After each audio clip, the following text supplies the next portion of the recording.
Eu já vou tirar uma foto agora enquanto tô aqui com vocês. A gente vai falar do segundo ponto, tá? Que é a oxigenação, tá? Oxigenação do mosto. Lembrando, né? A gente falou na semana passada, por exemplo, de fermentação e problemas, né? De um dos off-flavors de oxidação por conta do oxigênio, mas a gente precisa, vamos dizer assim, né? De oxigenação, porque a parte de síntese de ácidos graxos, os esteróis, que são para formar as paredes celulares das novas células de levedura, elas precisam de oxigênio para fazer isso. Tá? Na síntese dos ácidos graxos é utilizado oxigênio. Então, o oxigênio que está dissolvido no mosto entra na síntese das leveduras e, com isso, elas conseguem fazer essa multiplicação celular. Tá? Então, quantidade adequada de oxigênio dissolvido é fundamental. Efeitos de pouco oxigênio e muito oxigênio. Como eu falei, muito oxigênio vai trazer oxidação, né? Pode trazer oxidação. Então tem gente que, mas se por acaso eu botar muito oxigênio vai ter problema com oxidação, então nem vale a pena investir em aparato para isso e tudo mais. Enfim, besteira também, porque embora muito oxigênio possa dar oxidação, praticamente impossível ter muito oxigênio, tá? Porque a permeabilidade do oxigênio no mosto ela não dá para entrar oxigênio ad infinitum, assim. Então, tipo, tem uma quantidade limite e quanto mais a gente tem mais densidade, quanto mais denso é o mosto, menos a gente consegue dissolver o oxigênio e tal. Então é difícil a gente ter muito oxigênio. Então é quase impossível ter problema de oxidação por isso. Já pouco oxigênio, a multiplicação celular depende de produção de parede celular de célula para novas células. Então, se eu não tenho o suprimento de oxigênio adequado, eu não tenho a reprodução adequada que eu teria, então aquela minha multiplicação celular não é tão efetiva. Então, o número de células que eu alcanço, quando eu falo ali, precisa de 180 bilhões de células, tá? Isso é para começar a brincadeira. Brincadeira tem hora, brincadeira tem hora.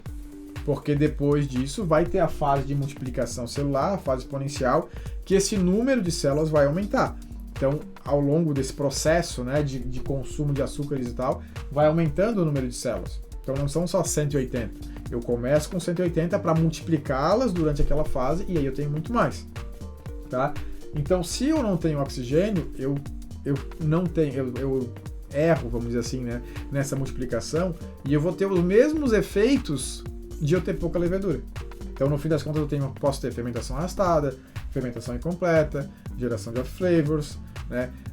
A gente fala em queda de vitalidade para gerações futuras também, porque como as leveduras vão sofrer e vão ter estresse, as que foram multiplicadas já vão meio defeituosas, vamos dizer assim, sem aquele oxigênio, sem as leveduras, as paredes como precisavam, então ela já é meio capenga ali, ela pode acabar não tendo vitalidade para uma segunda fermentação, se for o caso, né, para quem reaproveita fermento e tal. E o número de corte, vamos dizer assim, né, o número mágico é 8 ppm para isso, né? Ou seja, 8 ppm de oxigênio dissolvido no mosto é o ideal para uma fermentação. E vamos falar de método de oxigenação, método de geração de mosto. Basicamente, a gente tem o que a gente chama de splash, né, que seria a simples queda, né? Tipo, então eu vou abrir a minha torneira da panela com uma queda livre ali entre a panela e o mosto, entre a panela e o fermentador. Quando cai, a gente já nessa queda, né, acaba gerando espuma e tal. E com essa geração de espuma tá oxigenando o mosto, tá? O oxigênio que está no ar está de alguma forma se dissolvendo e entrando em contato com o mosto, tá? Só que isso é bem restrito, né? Tem um estudo que eu peguei como referência aqui, a gente consegue ali 3 ppm de oxigênio dissolvido dessa forma. Então não muito mais que isso, está bem abaixo do que a gente precisaria. Outra forma, que são as mais comuns, a agitação. Fechar o balde, chacoalhar. Da mesma forma, aquele oxigênio que tem ali no headspace, né, em cima do balde, quando a gente chacoalha, por essa movimentação, por essa agitação, parte desse oxigênio que está ali acaba se dissolvendo no mosto. Mesma história, a gente consegue ali fazendo uns 5 minutos de chacoalhar, fora a dor na coluna que dá e tudo mais, a gente chega aí uns 3 ppm também. Com bombinha de aquário, então aquelas bombinhas de aquário que vai pegar o ar atmosférico, tem que ter ali um filtro também e tal.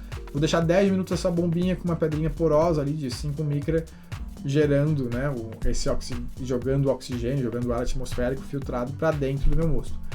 Uns 10 minutos eu consigo aí na casa dos 8 ppm, já seria o ideal, né, o ideal ou o mínimo.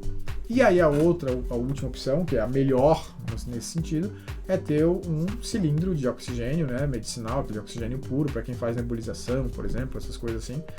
E pensando aí, né, se tiver 1 litro de vazão por minuto, 1 minutinho a gente já tem aí 9 ppm, 2 minutinhos já chega em 14 ppm. Então, e não é assim, se deixar 1 hora vai ter 100 ppm, não chega nesse nível, tá? 14, 16, se eu não me engano, é meio que o limite aí de difusão do oxigênio no mosto. Fala, cervejeiro, beleza? Se você gostou desse vídeo, fica sabendo que ele é só um pedacinho de uma das lives que eu apresentei na terça-feira aqui no canal do YouTube. Então, se você quer ter mais conteúdos como esse, quer participar das nossas lives toda terça-feira, 19h30, aulas ao vivo completas para você curtir e aprender mais sobre cerveja e melhorar cada vez mais a sua produção. Já curte esse vídeo se você gostou e, claro, se inscreve no nosso canal toda terça-feira, 19h30, a gente tem encontro marcado. Te espero. Valeu!